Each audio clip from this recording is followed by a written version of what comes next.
What do you do, pimp? Lambo here. And before you freak out, no, this is not deja vu. Yes, this is a re-upload of a video that was uploaded last month, but was blocked because of YouTube and Toei shenanigans. I updated the video and edited it enough so that it should meet the parameters now. So if you're watching this video again, I appreciate you so much. And I won't even ask you for $5 this time. Just thank you.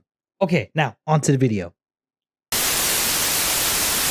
This video took a little longer than expected because I realized I had to do some science in this one. So bear with me.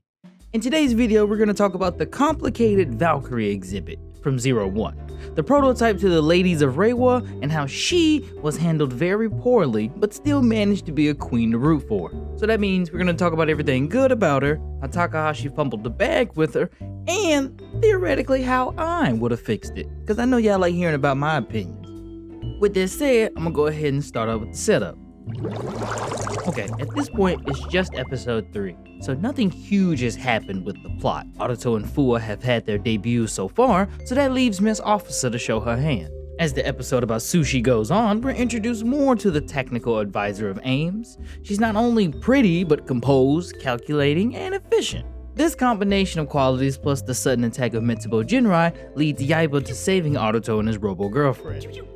She reminds Aruto that as long as he has the backup data, any tool can be restored, even human gear. And Aruto isn't really with this mindset and replies that human gear are more than just backup. They're partners, and that humans need them not just as tools. Yo, this is when I knew I liked Yaiba. Yaiba looked at him and responded with, "My nigga, that's crazy, but I don't remember asking." And with her blick riser in hand, she hits her key and proceeds to put that shit on.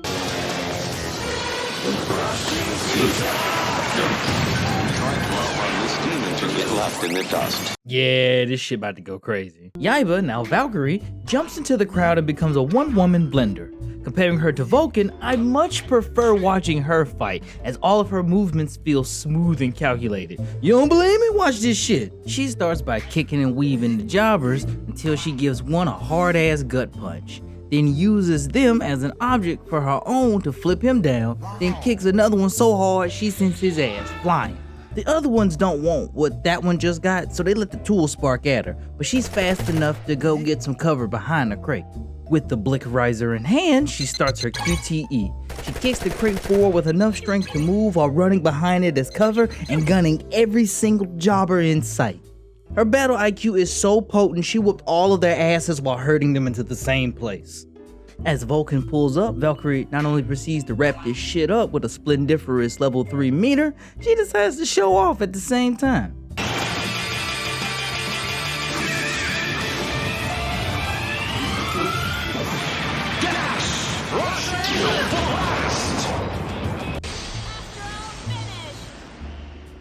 The best part of this debut is the post-fight, as she looks at Vulcan and Lil Bros him by hitting him with the bar. That's how you engage an enemy. Yeah, she's pretty raw.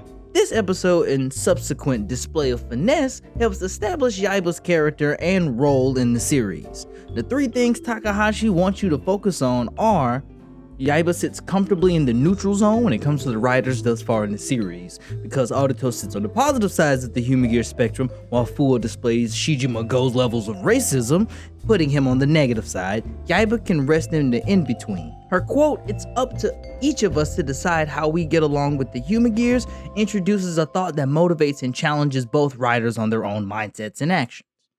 Number 2, Yaiba has no personal issue with the human gear, but thinks very pragmatically on how to deal with them. Her outlook on AI and technology, as just displayed, can be read as a form of neutrality, which makes sense because she's an engineer. Her quote, "A tool depends on how you use it," mirrors her personality perfectly, while also being a sentiment she shares with her boss, though his views on it are more of a vile and inverse version.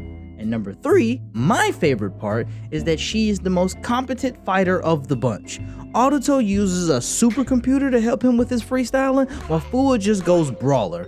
Yaiba's fighting style is at such a level of finesse and control, she uses all of her abilities to their full extent and makes her stand out as the best fighter of all the 3 main writers, at least the ones with the best fighting IQ.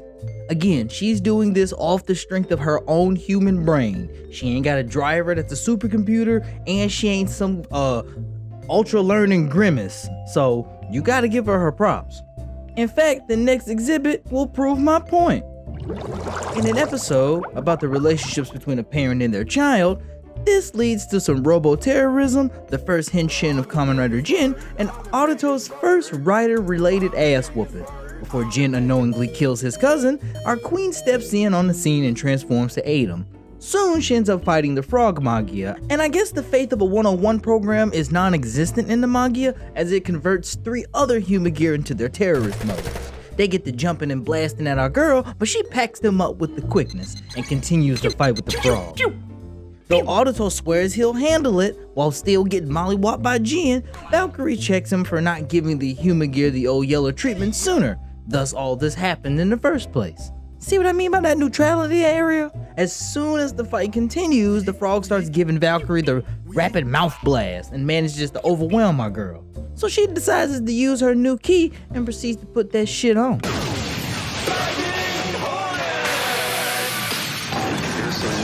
Incredible force. She is very gorgeous to me! Now being twice as strong as before, she starts flying and no diff in the mouth blast. To counter the incoming fire, she launches her own in the form of, well, hornets to repel and then overwhelm the Magia. Realizing this shit ain't worth it, the Magia decides the beat feet protocol should activate as it dips into a nearby pond, looking to hide out and hopefully escape. You could hear Valkyrie suck her teeth when she saw this shit, and she just went, "Are you serious right now, bro?" Before making a lightning rod of wasps to... I'm just gonna play the clip.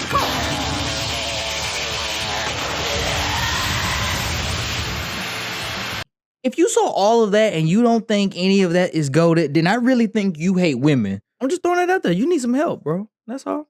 Anyway, back to the fight. As the frog is launched into the air, Valkyrie decides to wrap this shit up. She cranks her finisher, flies toward old Froggy, and then proceeds to put 3 meters of pack watch in his ass.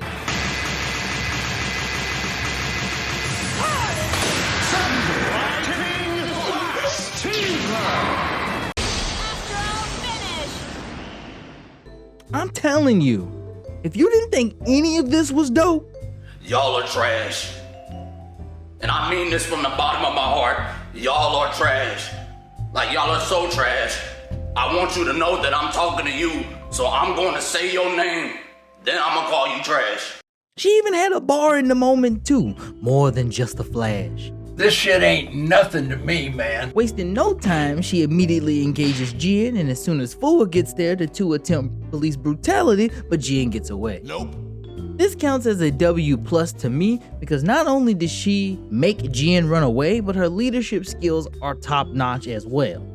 So at this point, we can comfortably assume Yaiba's gonna be a contender and here to stay. But Takahashi said, "Say!" and shattered our hopes and dreams. And the descent starts when Guy is introduced, and she becomes and performs as the Jackal Raider. Now to give credit where credit is due, I think this idea is cool on paper, and I'll give you my best interpretation on why I think. So, I guess we're doing an impromptu character analysis? Okay, here goes. Remember the whole "a tool depends on how you use it" bar from earlier? I said that this statement and sentiment is shared with her boss Guy, and with him being a bitch ass nigga to the 1000th degree, it would not surprise us that he treats her the same way. Hell, when we found out there were fucking microchips in both of her and Fua's brains, this shows physically and metaphorically that Guy has his dogs on a leash. Now, I know Yaiba's main key is based on a cheetah, but at this point in the series, she uses the jackal, a type of wild dog progress key, to change into a raider. In addition to all of that, she's no longer using the Blick Riser, doubling down on the fact that she's face first in the ZAIA company Kool-Aid. So there's something there. Her relationship with Fua and Aruto, and even how she treats Humagear, are continuously tested and put into question by her sinister ass boss, and at a certain point, she eventually gives in and aids her boss in his vicious shenanigans. And though Guy starts off in control of the game, he eventually starts stacking L's from 3 very tools he made for his own plans: Metal Cluster Hopper, Rampage Vulcan, and Arc, and by extension, Metsubo Jinrai. So that leaves one person and someone else late to the party. So let's move on to the third and final exhibit and Miss Yaiba's most cathartic dub to date. So there's a few things to note. At this point in the series, Aruto now works out of a trap house with Fuwa as his chief of security. The fourth member of Mitsubo Jinrai, Naki, has been revealed through Fuwa, and most importantly, Guy has been accumulating a series of L's. Also, the episode where this fight takes place in is about dreams, and then Robot Dabowski from King Ogers is playing tennis. It's weird. All of this puts Yaiba's loyalty into question, who's also rethinking all the bullshit she's done since she's become a raider. Also, getting her ass kicked a few times by Fuwa isn't helping either. The icing on the bullshit cake comes by way of Guy, who reveals to her some information that would ruin Fuwa's entire life. He then uses it as blackmail to convince Yaiba to continue being a loyal soldier.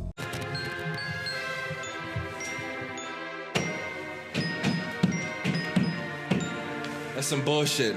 Soon, the plot demands all of them be in the same place, and Guy kicks his dickhead energy output to 120%, revealing the life-ruining info. Remember that shit I mentioned in the Hirobi video about Fuwa's life being ruined by rampant humagear? The inciting incident that started his robo-racism? Well, Guy said, "It's fiction. We made it up. We made this one up. It's a made-up tale. It's a total fabrication. It never happened. It never happened. This one was invented by a writer." So Fuwa does what's expected and has a mental breakdown. And I don't know about you, but if the most traumatic moment of my life was revealed to be just a fanfic template, I'd crash out too. While everything he is as a person mentally breaks our man, Guy explains that this was all to make him an effective tool. Tool? Tool? At that moment, Yaiba realizes that everything she's been doing has circumvented all the things she believes in. The pain her homie is going through is enough for her to reclaim her Blick Riser and put that shit on to face Thouser. That's tough. Fight starts with her blasting his ass with the Blick before engaging in hand-to-hand combat. When the two separate, Valkyrie tries to shoot Thouser, but the chip in her brain triggers, causing her to stagger. Yaiba's so cold with it though, she still manages to weave a series of attacks from Thouser before clearing her QTE to dodge his flaming attack. And when she lands on her feet, she realizes that this chip is ongoing, and in that moment, Thouser is able to land a two-piece on her. At the same time, Fuwa looks up to see his homegirl back to her senses and getting her ass whooped. So him, being the fucking G that he is, uses all of that newfound trauma to double down on packing up Zaya. And he proceeds to put on that rampage shiesty and jumps Thouser with Valkyrie. Boy, ain't no fucking way, boy. Boy, ain't no way, boy. Thouser tries to burn them, but this was an easy QTE for them to dodge, capping his ass while running around him. When the chip starts hindering our girl, Valkyrie starts talking his shit. This not only motivates Yaiba, but forces Thouser and himself to have a Pokemon battle. And in the midst of this Jumanji-ass stampede, Valkyrie not only switched to Lightning Hornet, but shoots a barrage of bees at Thouser's ass. Wasting no time, she shoots at him again, but he deflects it. He goes for a level 2 meter projectile, but our queen flips over it and then lines him up for a level 3 finisher. She even kicks through his oncoming attacks before making contact. At the last minute, he blocks it, but she uses this time to let him know that she is not a tool, she's a grown-ass woman. And how does she wrap this shit up? She caps him and her stinger, causing it to explode. Though knocked out of his form, the fight proceeds, needing one more thing to happen.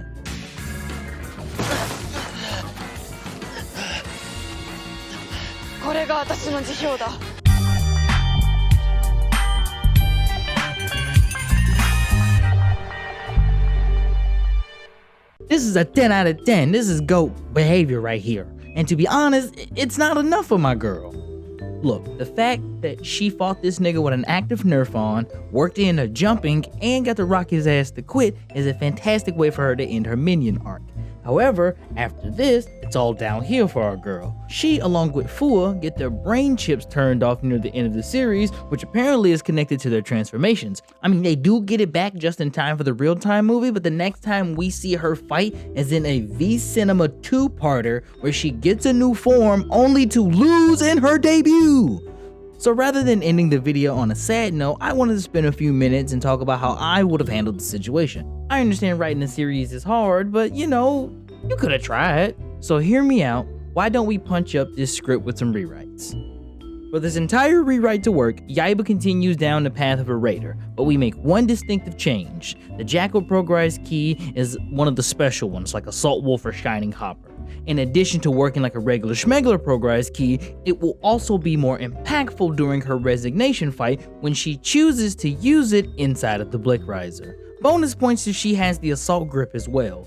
This would not only give our queen a new form, but it would continue the running theme of Guy's creations being used against him.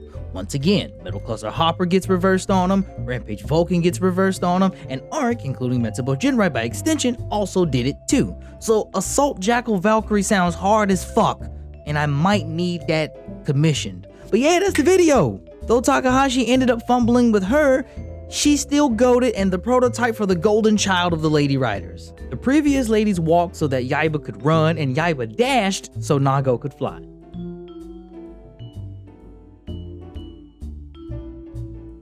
And give me $5.